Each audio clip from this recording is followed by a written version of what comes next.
right. Did you know that there are levels of spirituality? Well, sort of. Ordinary modes of growth and holiness. The universal call to holiness has been a very interesting and very rich subject for folks since the writing of Lumen Gentium, the Constitution of the Church, Vatican II. The Council Fathers pulled together a wonderful document about the Church and started off with a very general call that's to all the faithful, called to holiness, that we're called to be perfect as our Heavenly Father is perfect. It ends talking about Mary and this kind of very specific call to holiness that only she had, a predestinate motherhood of and fruitfulness that would be not simply godliness, but God Himself incarnate. So the fruit of her labors and her work, in a way, is of a very specific kind of call. But the general call to holiness is a call to seek first the glory of God in all things. Not that we can give God glory more than what He already has, but in pursuing that, we become more and more conformed to Him, and we become better for it. So we become more holy, more happy. It's a call to heaven. It's a call of our Heavenly Father to enter into the interior life of the Trinity, the Father, Son, and the Holy Spirit, and their mutual indwelling, that the Father is in the Son and the Holy Spirit is in the Father and the Son is in the Father and the Holy Spirit. I think I got that right. Yeah. So this mutual indwelling, this mutual interpenetration of love, just in the same way that, those whom I love are in my heart and my mind. My family's always with me, and I'm always with them too. In various ways, there's this back and forth on a spiritual level of wanting to be indwelling in the heart.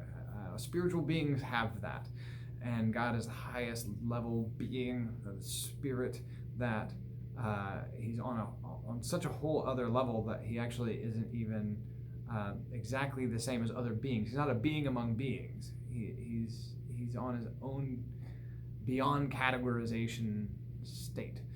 But nonetheless, if we were to think of the highest superlative of all good, He's goodness itself. And for that reason, He's the highest spiritual and love. And that mutual indwelling is such that the union is a full unity. He's substantially one. But He's invited us into it. Read John 17, Jesus' high priestly prayer right before He goes to the cross.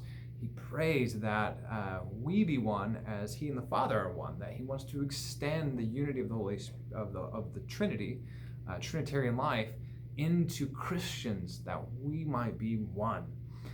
This means a couple things. One is that the church as one, the unity of the church, is Trinitarian.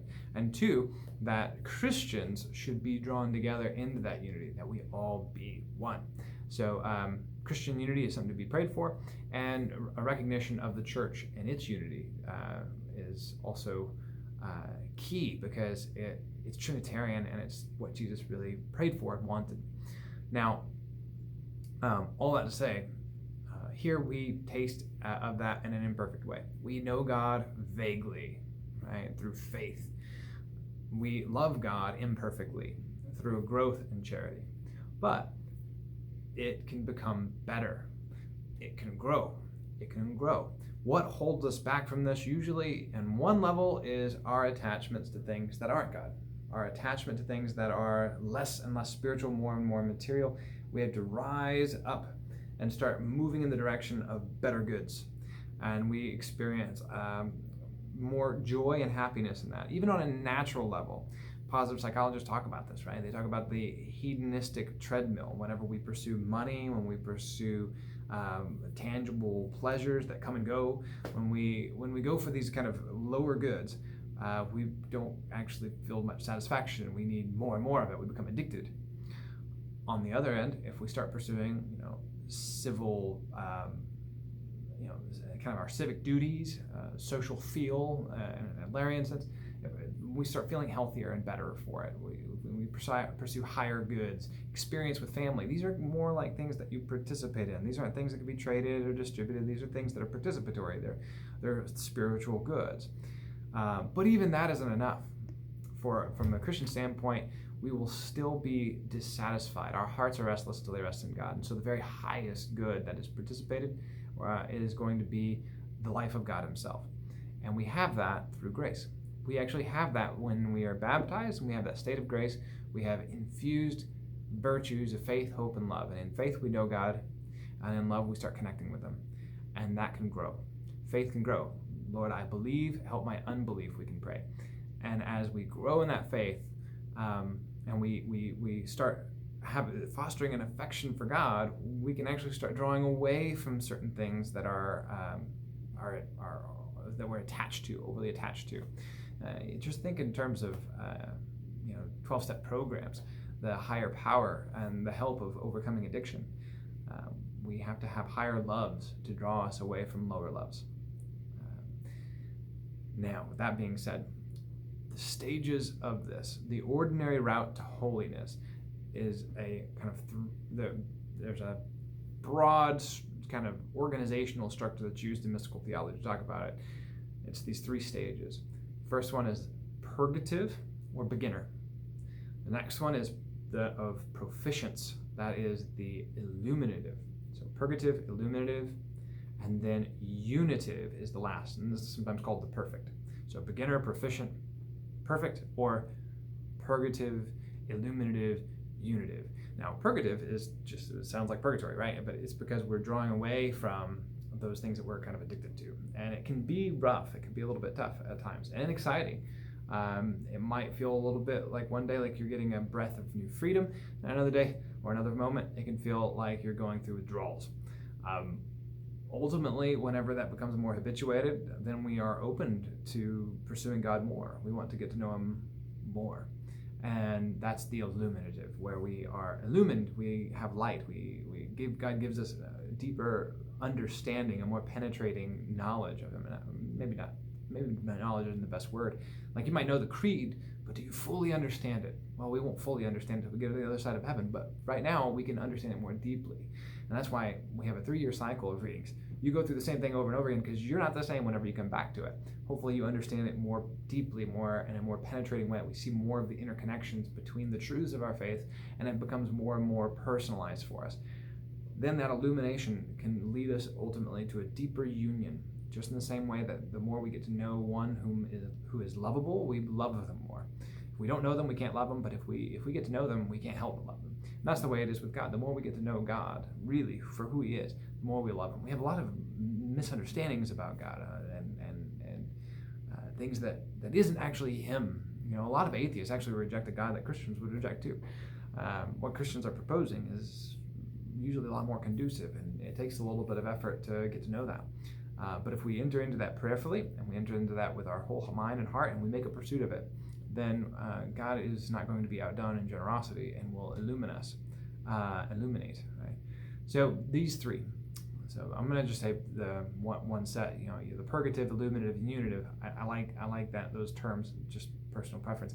But you can also see that same structure in the Mass. At the very beginning of Mass, what do?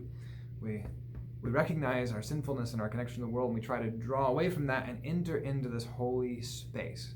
We enter into the mysteries, and so we have this kind of the collect, and we have the petition, this penitential rite.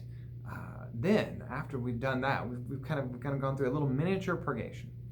Then this illumination happens with the readings, old and new, and a homily, just to stir us in our hearts this love of God, that we relish it. And then we're drawn into union, common union, communion, the Eucharist. And only then do we become really fruitful missionaries. We're sent out on a mission. So it's a little microcosm of the whole spiritual life. A lot of people will not be in the unitive stage in this life. We wait till the world to come. But it is quite possible if we, and we're hoping for, to make progress and to go beyond purgative into the illuminative stages. St. Ignatius of Loyola, the founder of the Jesuits, he wrote the spiritual exercises.